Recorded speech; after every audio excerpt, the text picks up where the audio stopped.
Hello everyone, welcome to my new blog. আশা করি আমাদের ড্রেস দেখে তোমরা বুঝতে পেরেই গেছো এটা শীতকালের ভিডিও। আর আমি পোস্ট করছি প্রায় 1 বছরেরও ওপরে গরমকালে এসে।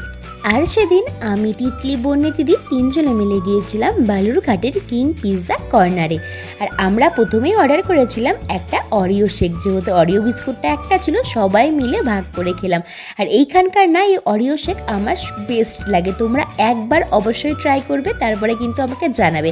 এরপরে অর্ডার করেছিলাম একটা পনির পিৎজা, এটা ছিল ডাবল চিজ পনির পিৎজা, খেতে দুর্দান্ত ছিল। বাইরে ছিল সেদিন চরম ঠান্ডা, আর সেই কারণেই প্রচণ্ড পরিমাণে সেদিন পিৎজার ক্রেভিং হচ্ছিল, তো সবাই মিলে চলে গিয়েছিলাম। দুর্দান্ত লাগছিল এই পিৎজাটা খেতে।